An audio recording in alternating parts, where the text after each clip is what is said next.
Gulliver's Travels, Part 3, Treachery and Treason.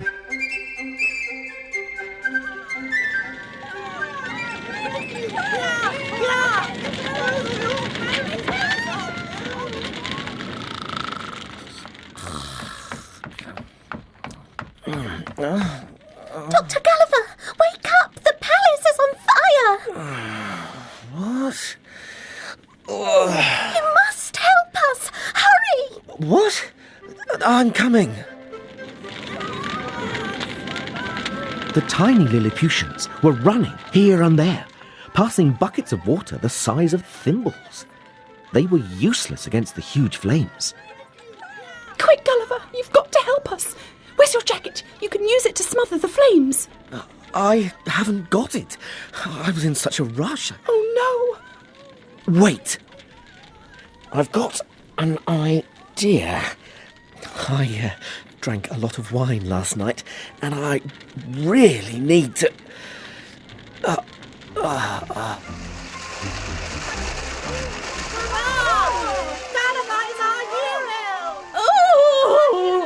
it's splashing on me. What a terrible smell. The fire was out in minutes. I didn't wait for thanks, but hurried home to sleep.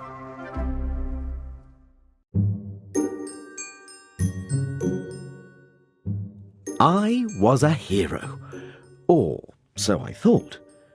I learnt much later that the Queen was horrified by the way I'd extinguished the fire, even though Flimnap explained to her that if it hadn't been for me, the palace would have burnt down. She refused to return to her rooms, even though they were thoroughly cleaned, and she swore to have revenge. In the meantime, before I heard how angry the Queen was, I continued to enjoy the hospitality of the Lilliputians. They made me shirts and bed linen. 300 cooks prepared my daily food. I ate a lot to impress the king, but later learnt that Skyresh used this against me, persuading the king that I was bankrupting the country. I got used to my life of comfort in Lilliput, and ideas about escape faded away. But late one evening, Flimnap arranged to meet me outside the city walls.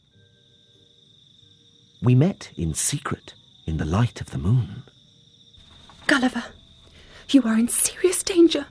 No one knows I'm here. I've come to warn you as you are my friend. Skyresh and the Queen are plotting your downfall. They've drawn up a list of your crimes. Crimes? What crimes? They're accusing you of high treason. Treason? But what did I do against the state? I'm a hero in Lilliput. Well... As I found out, Skyresh had been plotting against me. The law clearly states that whoever passes water in the palace is committing an act of high treason.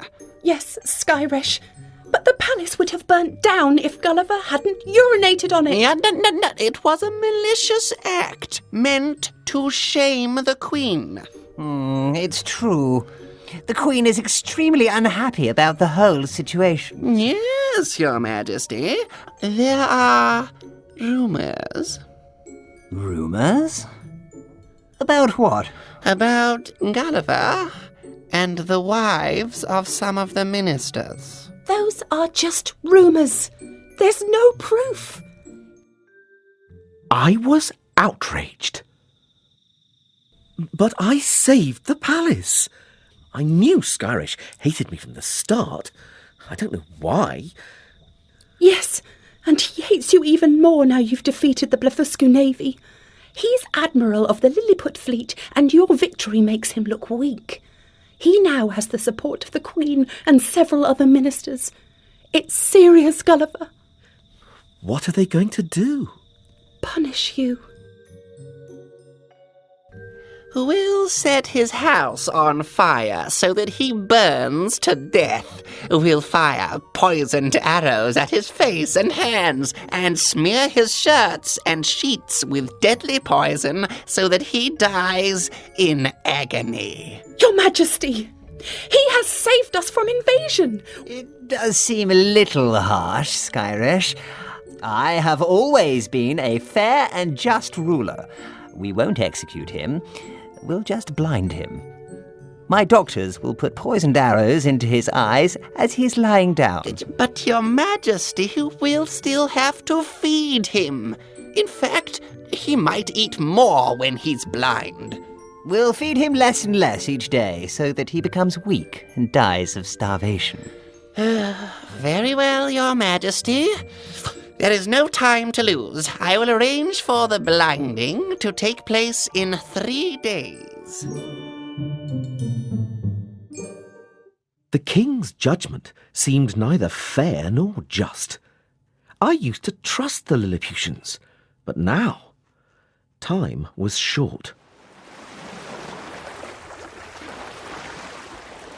As the sun rose the following day, I swam across to Blefuscu. There, on the beach, I spotted a rowing boat of my size. The Blefuscans helped me make huge oars, and 10 days later, I was ready. I set off with 6 tiny cows and sheep in my pockets, and not a moment too soon. In the distance, I could see the Lilliputian ships setting sail for Blefuscu. They were coming after me. I longed for England and my family. After a day at sea, I spotted an English ship returning from Japan. The captain did not believe my amazing stories, but was amazed when I showed him the miniature sheep and cows. On arriving back in England, I was delighted to be reunited with my family. But as time went on, I wanted to return to the waves, and I set sail once again on a new voyage. Little did I know, I would soon face terrible horrors.